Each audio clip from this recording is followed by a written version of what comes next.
Remember everyone to mute. All right, should we start? Or do we wait till Jill comes back? Maybe Jill's locked out. I am actually back, Okay. Ryan, and you can go ahead and start. We're good. Recording and all set. Thank you. Okay, well, my name's Ryan Layer. I'm an assistant professor up in Boulder in BioFrontiers and the computer science department. And today I'm going to talk a lot about structural variants, which is a topic I've sort of spent most of my career looking at, and they're becoming much more fashionable to go after as whole genome sequencing data becomes more available. Some big problems remain. Primarily, as I show here, is we can find these things, but do we trust them enough to move forward with either a research question or with clinical diagnostics? So just a little primer about structural variation and how they interact with different types of sequencing data. Suppose we have this sample genome and we do Illumina paired-in sequencing of that genome.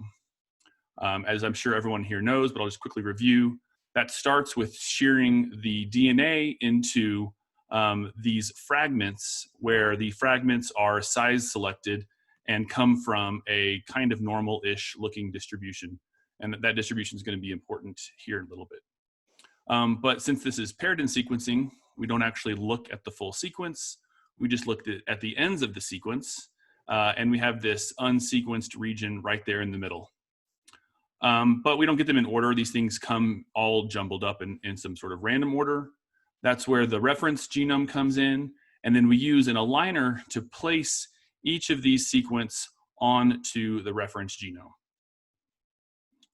So we get a alignment that looks like this. And there's a few different signals among these alignments that can point us to the existence of a structural variant. The first one, and kind of the most popular one, is a copy number analysis, where we scan across the genome and we just count how many sequences have aligned to each position in the genome. Now, since we all mostly have 2 copies of every chromosome, we expect there to be some coverage across the entire genome. And you can see here in the middle, there's this area where there is no coverage, and that is our first indication that there might be some event happening in this kind of middle region. We can dig a little deeper and actually look at the configuration of each of these paired-end sequences, and we can compare the distance between the aligned pairs, compare that distance to the expected fragment distance to distinguish between normal-looking pairs and what we call discordant paired-end reads. In this case, we see this discordant paired-end is much further away. The pairs are much further away than we expect, and that's yet another signal of some event occurring in this region. And there's one more, it's called a split read. So you have, the expectation is that all of these ends of these pairs will align continuously through one region of the genome. When that doesn't happen, and when 2 parts of the read align to distant locations, that creates a split read, and again is another signal that some event is occurring in the genome. And what we can do is we combine all of these signals together and we identify that there is a deletion in this sample with respect to the reference between this G and this T. All right, so we've got Illumina paired-in sequencing, and then much more recently, we've moved to long read sequencing, either through PacBio or Oxford Nanopore, and it works in a very similar way. We align these long reads to the genome, and we look for what essentially is split reads as well, these non-continuous alignments throughout the genome for signals of structural variants. All right, so that all seems pretty straightforward. What's the problem? Well, the problem is that there are a lot of repetitive elements or other messy regions of the genome which really confuse our alignments. So take, for example, we have this pair here, and if this GAG happens to occur multiple places in the genome, then you have a bunch of equally likely alignments. One of them is fine, says there's no actual structural variant in this region. But the other alignments are just as likely to happen and almost certainly will happen. And each of these indicates a different structural variant. So we have this major issue in the field right now with creating way too many false positives in our structural variant calls. And that's especially true if we compare the quality of the calls we make in the structural variants with the quality of the calls we make for short reads, for SNPs in particular. And so a paper came out pretty recently, Deep Variant from Google, that made this very large improvement, or I kind of say that a little bit jokingly. If we look at the top graph here, we can look at recall is along the x-axis and precision's along the y-axis. And the standard in the field is this program called GATK.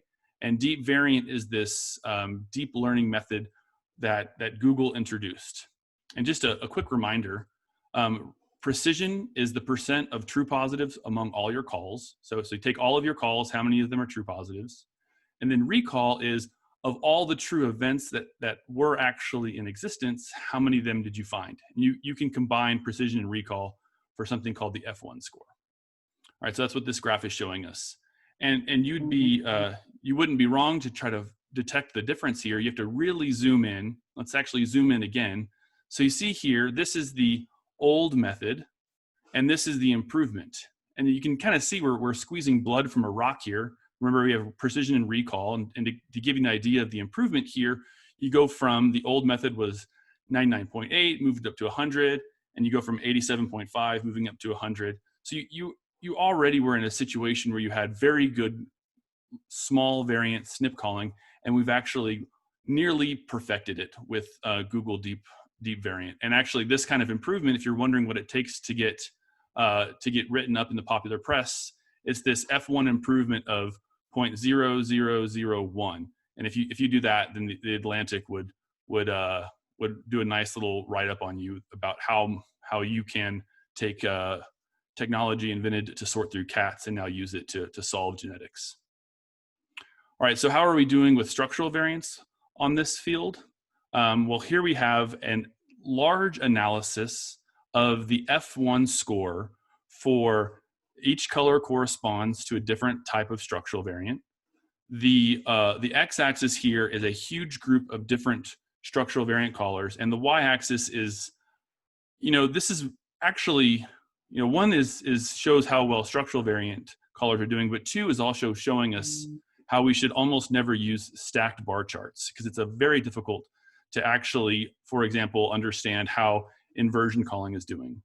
But let's just look at deletions here. And you can see, we were nearly at 1 for F1 for calling SNPs, and we are on average right around 0.5 or lower for F1 of calling deletions. So things are much worse in the structural variant field than they are in the small variant field. And you can see that again here. When you compare long reads to short reads, you have a significant reduction in precision and recall for looking at structural variants. So what the result of that is, we call structural variants, and we have this call set, and we don't really know what to do with it because we don't really trust what is in that call set. So what do? We actually go through and look at these variants individually. The most popular tool in this domain is called IGV. I think it stands for the Integrated Genome Viewer. And this is a tool out of the Broad. It's super popular. Problem is, it's been developed to look at very detailed single variant views and isn't quite so optimized for structural variant viewing. So right here we have a region of a genome, the famous NA12878, and this right in the middle is a structural variant.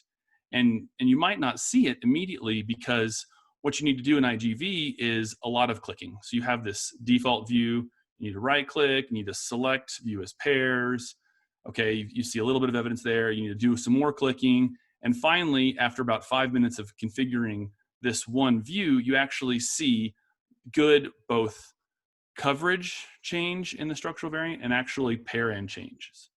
But the problem is we have thousands of calls per sample, and it is completely intractable to use IGV to do visual validation of our structural variants. So for that, we developed a tool called SAMplot. And the nice thing about SAMplot is with a very simple command, we get a view that is optimized specifically for differentiating between real structural variants or false positives. So here we see a 3 kb deletion, and just kind of walk you through the chart here. Along the x-axis, we have genomic position. So this is on chromosome 4. And then we have the query structural variant. So you're basically asking, show me the alignments for around this purported structural variant. So we put that query up at the top so you can understand where you're trying to look. We show paired end reads. So these are little squares connected by lines. And we actually separate these paired end reads by their insert size. That is the distance between the aligned ends of the pair, which, if you remember from earlier, was one of the most widely used signals for identifying structural variants. So your normal paired ends are going to be along the bottom, and the ones that could possibly support the existence of a structural variant will float up to the top. And then we also show the really classic coverage signal in gray in the back. So what we've done is we've taken a specific view or generated a specific view just for structural variants and allow you to identify, is this a real variant or is this a fake variant? And our goal is that you can do that in under 5 seconds. You can add a lot of context to your views. So if you have, for example, different annotations, they could be SNPs, they could be repetitive elements, they could be mapping qualities, or they could be genes. You can add all of these different annotations to try to help you understand, is this a real variant or is this some sort of artifact? So we can see here that this appears to be a variant that's associated with this line element. And then in case that you're doing family studies, for example, you can look at multiple samples all at the same time. So here we have NA12878. Suppose this is the proband in some sort of inherited disease case. You can have mom and then dad, and then you can not only detect, is this a true variant, you can look to see, is this a de novo variant or is this an inherited variant? And this is almost certainly an inherited variant, given that one of her parents is missing this region of their genome in both their copies, and this parent is missing it in one copy. So NA12887 is almost certainly going to have at least one copy loss. And then we also extended our visual validation to other sequencing types. So here we're looking at Oxford nanopore sequencing, where you can see that the reads align perfectly here, and then right underneath our structural variant, you see this big alignment gap.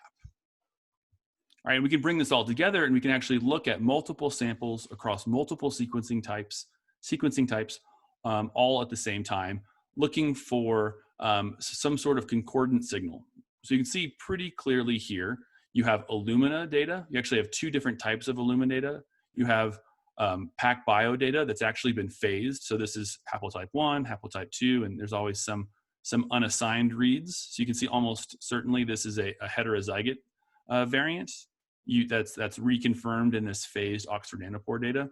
And then at the bottom here, we have the 10x linked read data, which we were pretty excited about, but that looks like that technology is no longer going to be supported.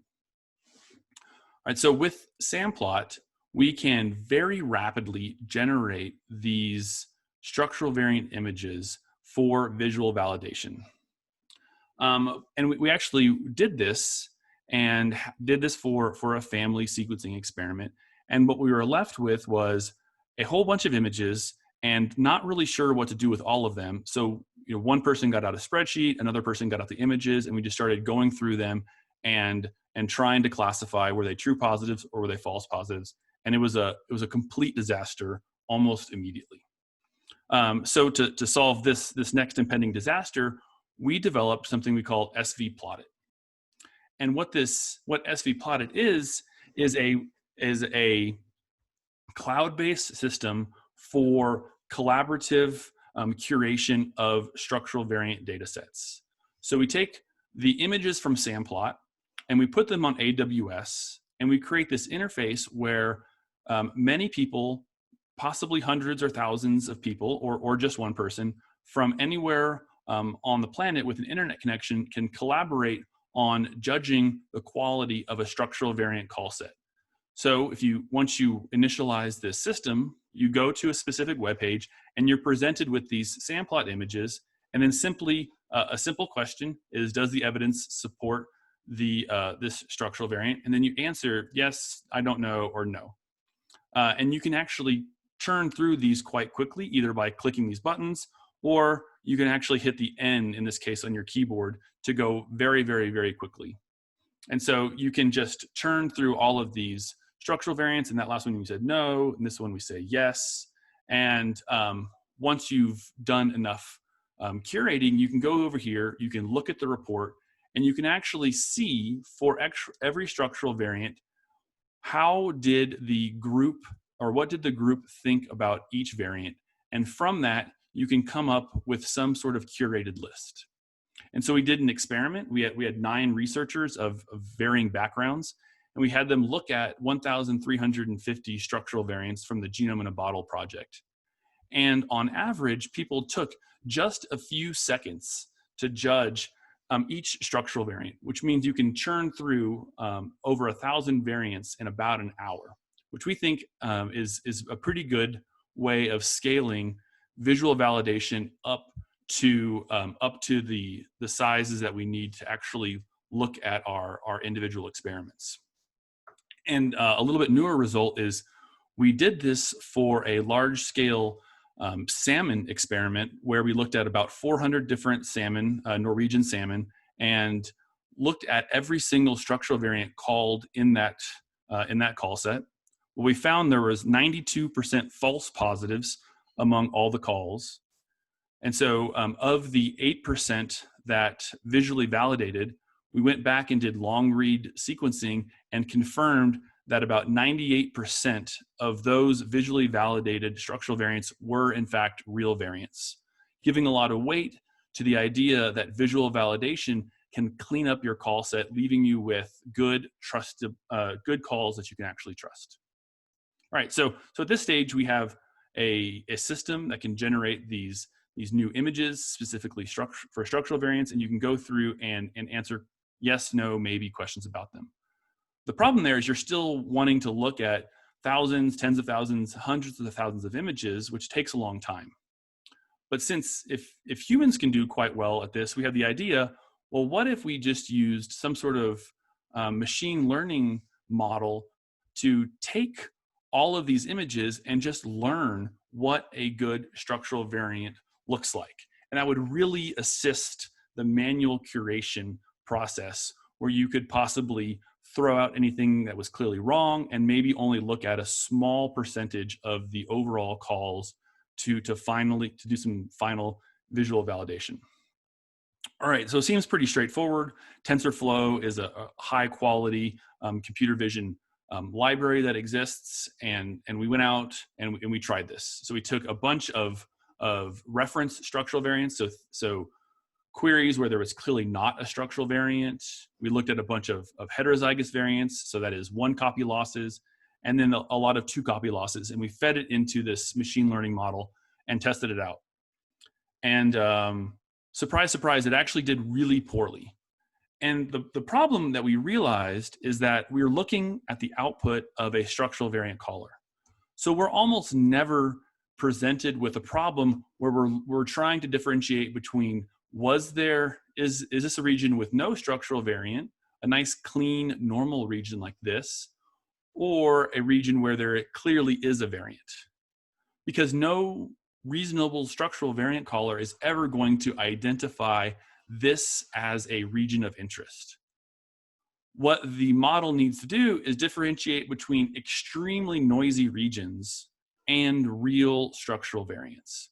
So this is a much more difficult problem, because what we need to train on is false positives and true positives. But where are we going to find a huge list of false positives to begin with? So our idea here is actually to kind of turn structural variant calling a little bit on its head. So an integral piece of structural variant calling is to filter out what we call these noisy regions. And so this paper came out a few years ago, and it identified regions in the genome that lead to a lot of false positives. And almost every structural variant caller, lumpy being one example, takes a set of aligned reads in a BAM file, eliminates all of the noisy regions, and then actually passes those denoised regions to a structural variant caller to find the structural variants. The idea being that these regions are enriched for false positives. So we took this idea and kind of flipped it around, and we took the unfiltered BAM, passed it through a structural variant caller, found those structural variants, and specifically pulled out those variants that happen to be in this noisy region. And that was our training set. So this actually really helped our performance because we thought really carefully about not just what is easy to train on, but what does the model actually, what are we actually going to ask of the model? We're going to ask it to filter out these false positive calls. All right, so how did things turn out? Well, actually quite well. So we took a long read validated data set that had 3 genomes, these first 3 genomes here. And what we did is we called structural variants using 2 different callers, lumpy and SV-typer and manta. So these are the lumpy and SV-typer are kind of paired together. So we called structural variants using these 2 callers, and we employed 2 different filtering strategies. There's a heuristic-based strategy called Dupold, which uses a heuristic called DHFFC. And then we applied our samplot machine learning filter. And for each case, so right here is the unfiltered. So this is what lumpy gave us. It has this many true positives and this many false positives. We applied the heuristic filter, and then we applied our machine learning filter. And in general, the heuristic filter kept about 99% of the true positives. So it almost never threw away a true positive. And it reduced the number of false positives by about 30%. Samplot ML did significantly better. It kept about 97% of true positives. So we lost a few true positives, but on average, it reduced the false positives by over 50%. And that was true across all 3 of these genomes.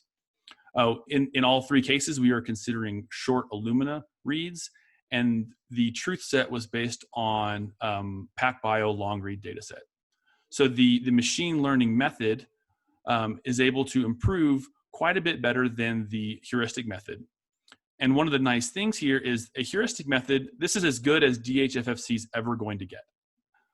As we get more training examples and as we get better at extracting false positives and true positives, we can expect that samplot ML will continue to improve and this false positive number will continue to go down.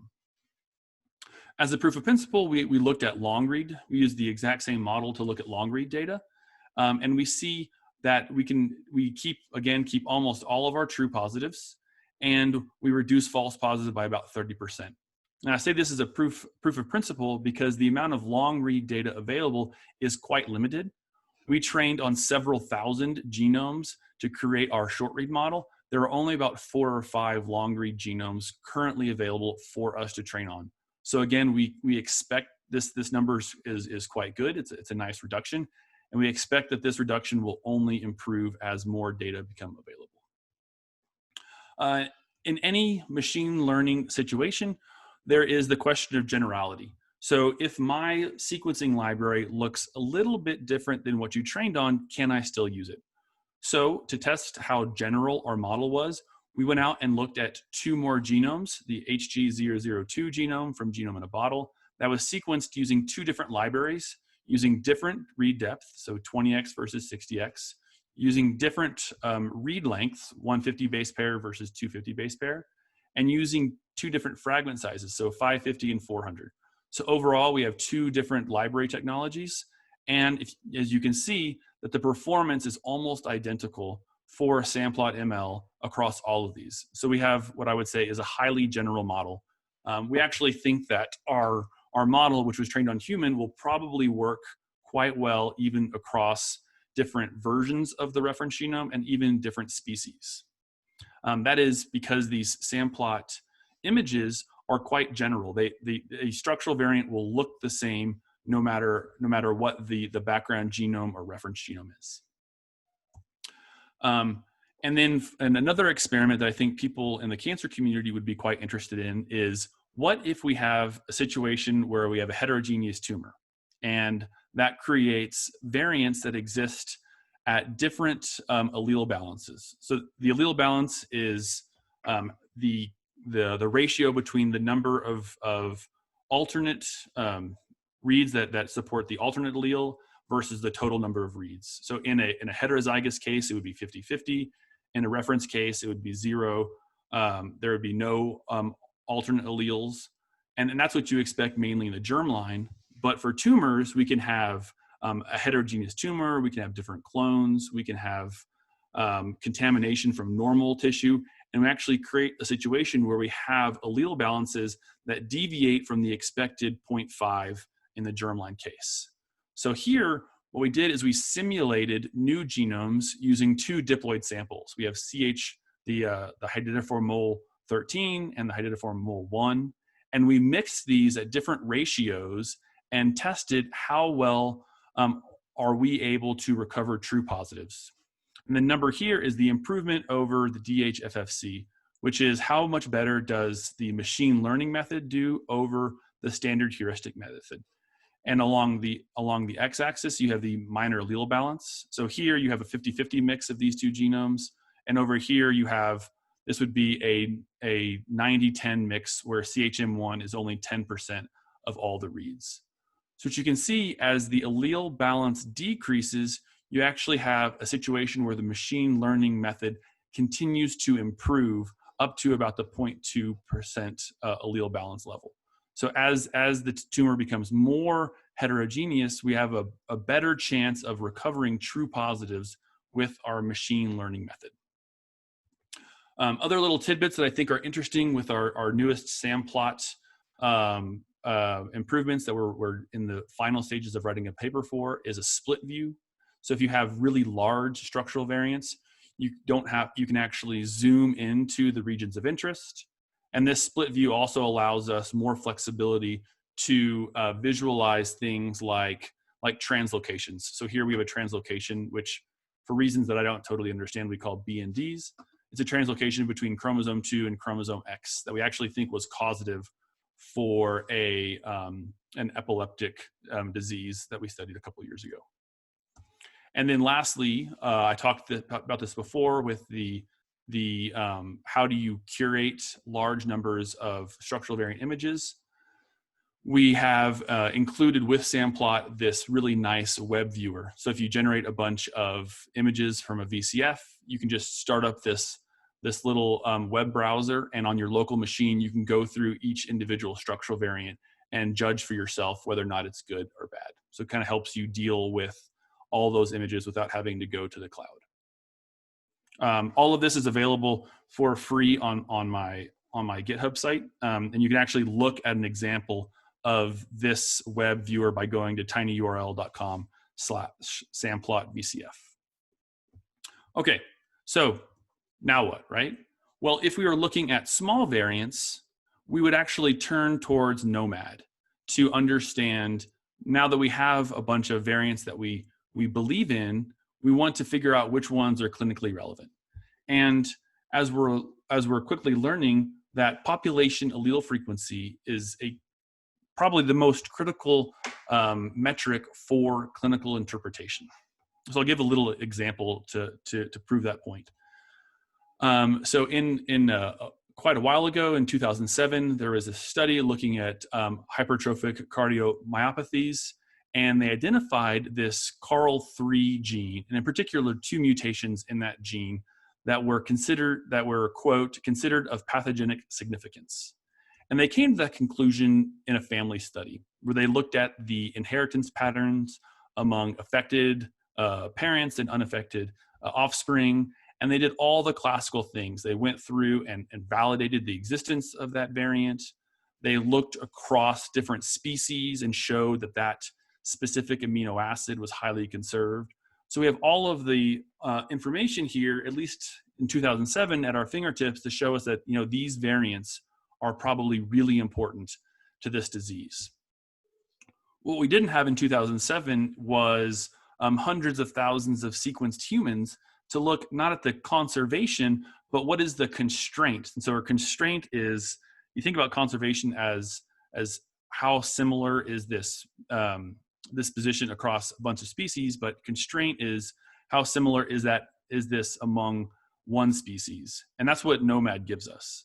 So if we look at this, variant among, I think we're up to probably 160,000 human genomes, we actually find that this lysine to arginine mutation is quite prevalent in the population, especially when you look at the architecture of this disease. So considering the penetrance and the prevalence of this disease, you would expect that, so AC here is allele count, you would expect that there would be up to 9 mutations in the population for a disease with a 0.5 penetrance and a 0.002% prevalence.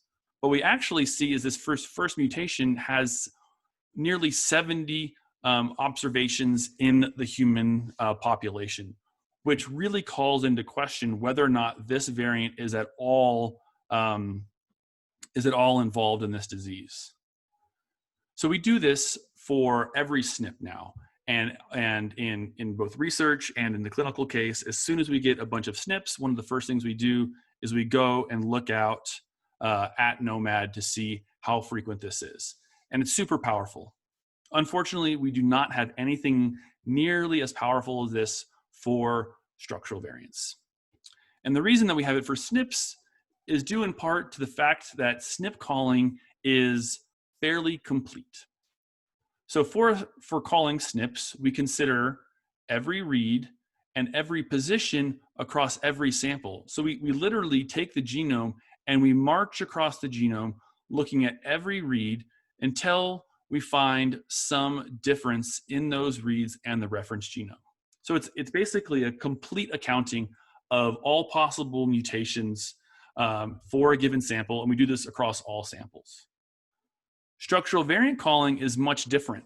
For one, we can't look at all possible structural variants because there are fewer grains of sand on Earth than there are possible structural variants in the human genome.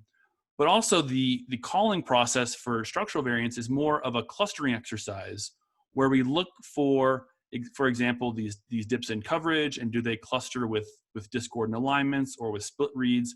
And when a cluster exists, then we make a call there. Unfortunately, things aren't quite as clear as this little picture is, where all we have is normal reads and these discordant reads. In reality, things are quite messy. And structural variant callers have to work very hard to balance true positives and false positives, which is evidenced by this plot that exists in nearly every structural variant paper ever published, where they look at the trade-off that you make between false positives along the X and true positives along the Y, and each one of these lines is a different structural variant caller. And you can clearly see some do better than others, but at the end of the day, if you're going to call structural variants in a sample, you have to make a choice. Where do you want to fall in this line? So you pick some point on this line, and then everything to the right of that line is filtered. Although you can clearly see there are true positives to be discovered to the right of this line, once these are filtered, all of these become false negatives.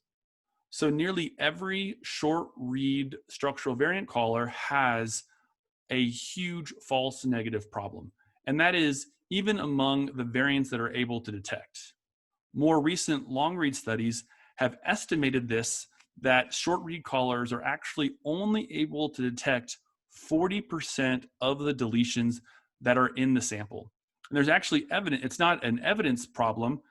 90% of these variants are in the short read evidence, but because of this filtering issue, we actually only end up calling 40% of them.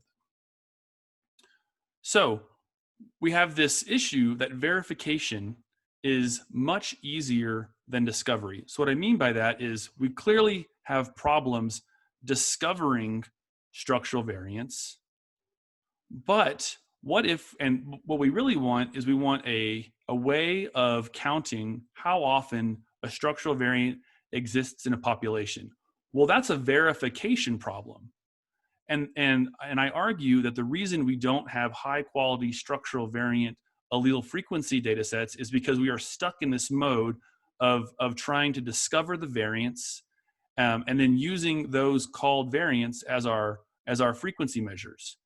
What if instead we just concentrate on verifying the existence of a structural variant, given that it is provably easier to verify something than it is to discover it? And that's what the program STIX gives us. This is the Structural Variant Index. And we take this fundamentally different approach to counting the existence of structural variants in a population. All right, so here we have a bunch of samples. We have paired in reads of those samples. We have this deletion that exists, and we have both signal, that's all of these reads that appear to confirm the existence of the structural variant, and we have all of these other noisy regions. So what STIX does is it first eliminates all of the normal reads. So we're left just with the discordant reads, both the signal and the noise. We bring all of those reads together, and then we index them that allow us to very quickly search, is there any evidence in the population supporting a structural variant? All right, so how does that work? Well, suppose we actually want to see, is there any evidence in the population supporting this deletion right here? So that would be a query right here. So what STIX does is it goes through and looks, are there any either split reads or discordant pairs that support the existence of this structural variant? So we kind of look in the flanking regions of around that, in this case, deletion. And you would actually recover that you have quite a few samples. You have 3 samples that don't support the existence of this structural variant, and you have the other samples do support the existence of this structural variant. So here we have SV depth, and here we have number of samples. We can submit another query, for example, over here for a deletion that might exist in this region. And in this case, since there are no alignments that fall into these 2 regions, we actually have 0 samples that support the existence of this structural variant. All right, so we have this kind of paradigm shift in trying to count how often a structural variant exists in a population for the reason of trying to identify what variants are common and probably don't cause disease, and what variants are rare and might drive tumors or other inherited diseases.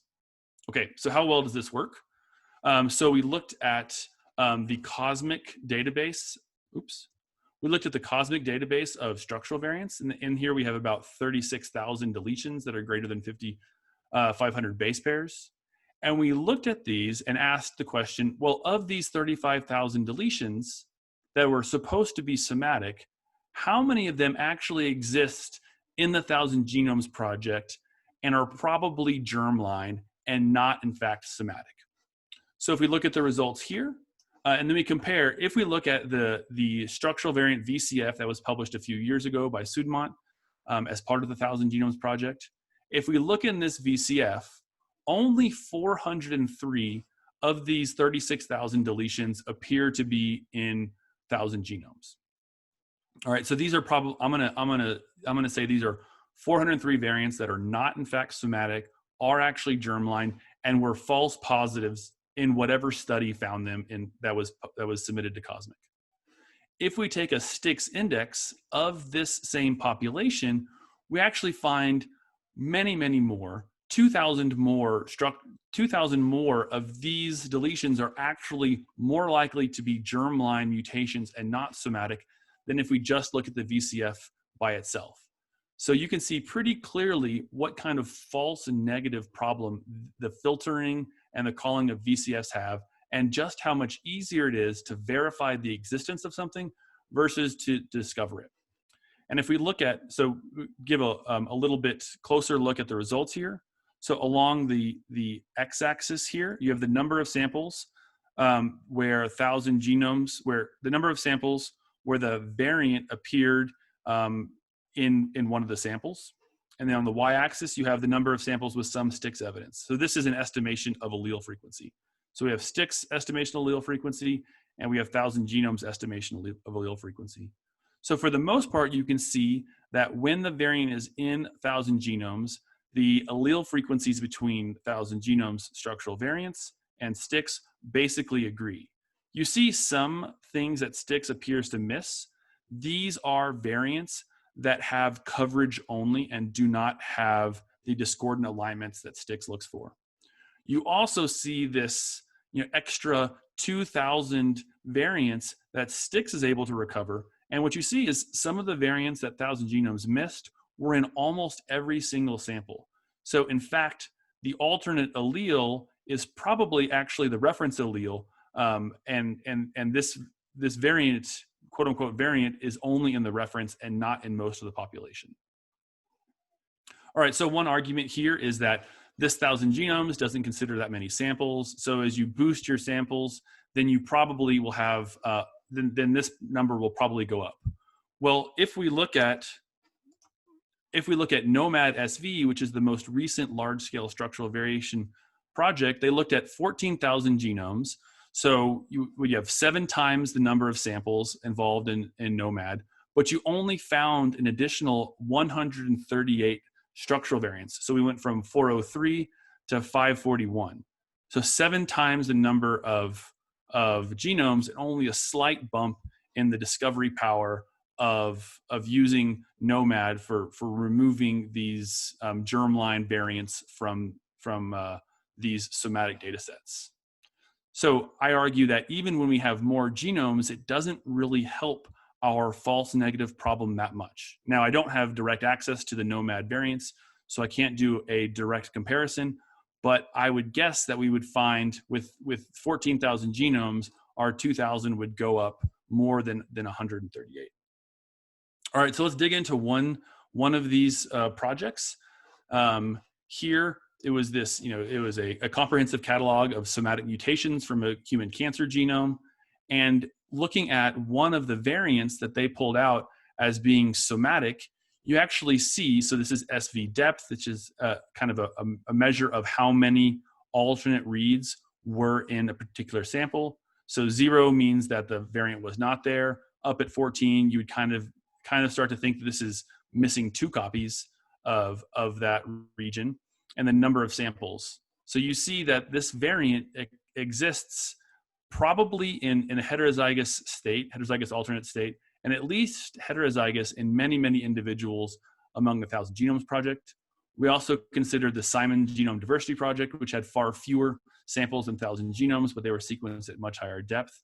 And you see a similar thing. You see many heterozygotes and some homozygous alternate 2-copy loss samples for this variant. My interpretation of that is this variant is in fact not somatic. It is germline, and it is a false positive by this group. We can actually look at, if we look at these are a few of the samples from 1,000 genomes at this region, and you see very clearly that this variant exists both in a heterozygous state and at a homozygous alternate 2-copy loss state. So this is definitely a false positive. And you look across the variants called or pointed out by this group, and many of them exist at very high frequency in both populations. So this idea that these somatic call sets include many, many germline variants is a large issue. And again, you might say, well, that was 2010. We've gotten a lot better now. Even if we look at the pan-cancer analysis of whole genomes, which found 86,000 deletions, and every single one of these samples was a tumor normal pair, where in principle, you could use the normal sample to remove any germline variants. Even in this brand new data, we easily find nearly 3,000 of this 86,000 were in Simon Genome Diversity Panel, and another nearly another 1,600 were also in 1,000 genomes. So even in the case where we have the best case scenario, we have tumor normal, we can use normal to remove germlines, we still are recovering many, or still identifying many germline mutations as somatic. All right, so that's it. So we talked a lot about how to identify structural variants using visual validation, and then once you find a good set of them, how you can use STIX to index very large populations to figure out which of your structural variants that look good are actually possibly causative for whatever disease you're currently looking at. And Samplot was a collaboration between my lab, in particular Murad, and a few folks over at Utah, and Brent Pedersen, also at Utah, was very helpful in getting STIX up and running. All right, so that's all I have. Answer any questions here. Here are my three boys. This one right here is doing the first grade online, which anybody else with young kids doing online, I feel for you as well. So we might see them come down the stairs at any point now. But yeah, at this point, I'll take any questions, and thank you very much. There's a question in the chat, Ryan. Oh, I can't even see the chat. All right, I'll read it to you. It says, if one filters out upfront the reads that come from sequences that have some number of repetitiveness, what is the impact on false positive calls for structural variants? How many true positives are lost by doing this? So questions about upfront filtering of repetitive sequence. If one... Steve, jump in and rephrase your question. Yeah, I'm not sure if I understand the question here.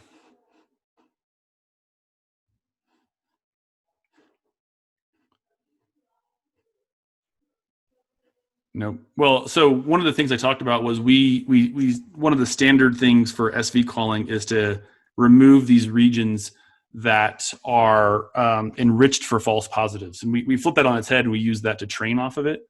But I don't have the exact numbers, but for lumpy, using the repetitive or problematic regions for removing false positives actually has a huge impact on how many false positives you call. One of the problems with using those exclude regions is those regions could also be enriched for true positives that we just aren't able to detect with short read calling or don't really know about. So it does help kind of find the things that we're good at finding, but it could possibly remove many true positives. I'm not sure if that helps you, Steve.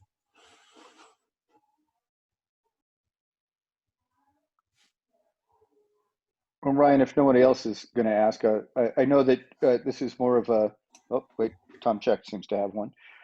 I should let him go. But would you talk just briefly about Giggle if you had a chance? Because I think it's useful for more than just this. Yeah, so Giggle is, so STIX, so Giggle is kind of this fundamental genomic database technology where we can take any genomic interval. So we think of genes or repetitive regions or any annotation that we describe as having some chromosome position, some start and some end.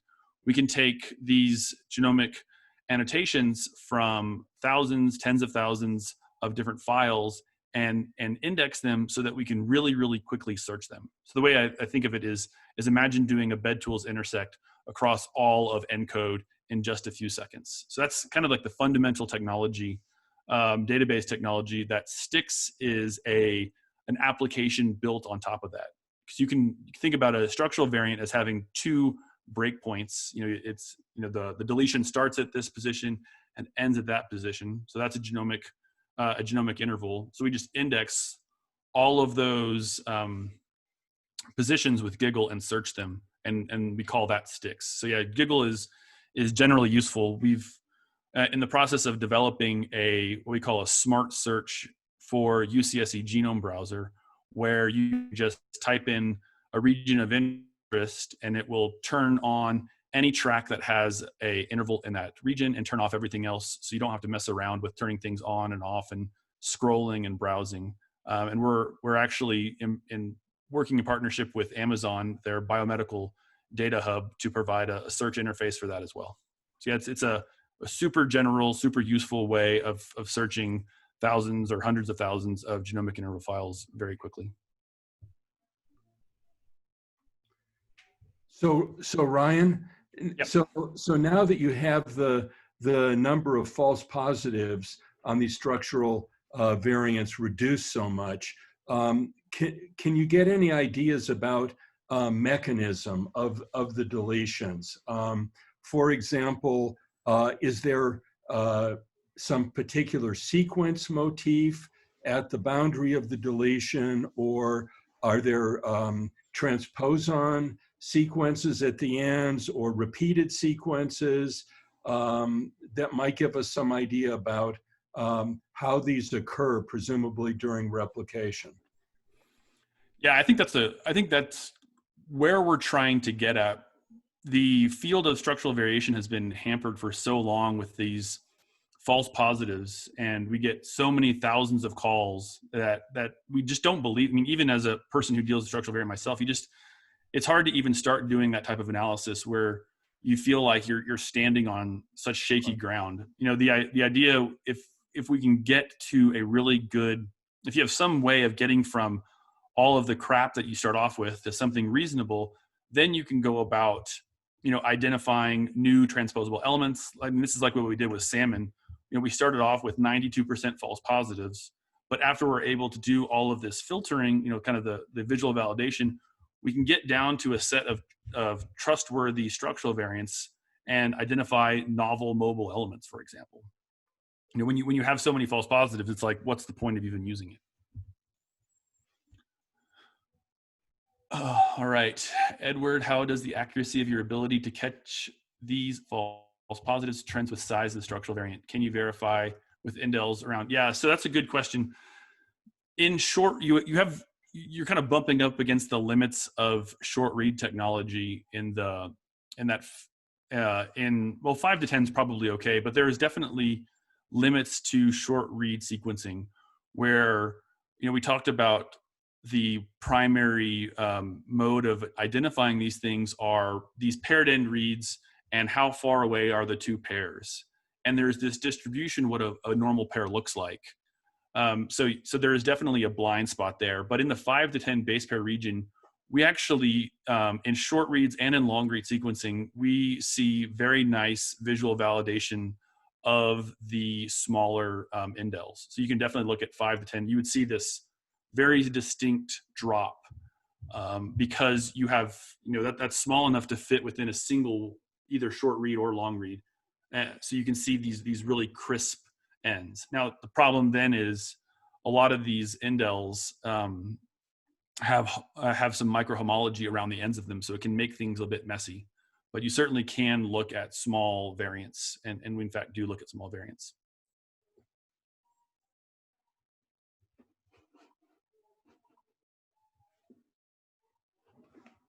All right, anybody else? Hey, Ryan, this is Aaron Wiles from Thomas DeLong's lab. I had a quick question. So you compare DHFFC to your SAMplot approach. Right. And you showed how, like, for the DHFFC, you reduced, I think it was the false positives by about 30%. And then with SAMplot, it was by about 50%. Right. That same analysis with different types of data sets, like the 20X and the 50X or something like that. Mm-hmm. The performance between DHFFC and SAMplot was more similar for those types of data sets. Do you have any idea why the performance was more similar with those data sets, whereas you saw a pretty marked improvement using SAMplot with that original data set you were showing us? Yeah, that's a very close eye you have there. The reason for that is that so DHFFC is a heuristic, and heuristics are tuned to very specific values. So in that one, if your DHFFC value is less than 0.7, then it's probably a true positive. Well, how did they know that? Well, they used HG002 to exactly tune that. And in fact, they used SAMplot images of HG002 to get to the point where they knew that 0.7 was a good filter. So not surprisingly, DHFFC does very well in fact, that's as well as it could possibly do in any sample ever, right? So yeah, HG002 was the training genome for that value. Okay, thanks.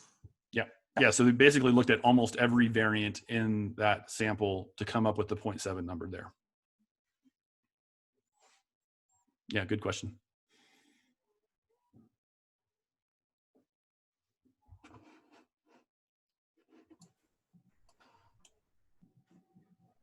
All right.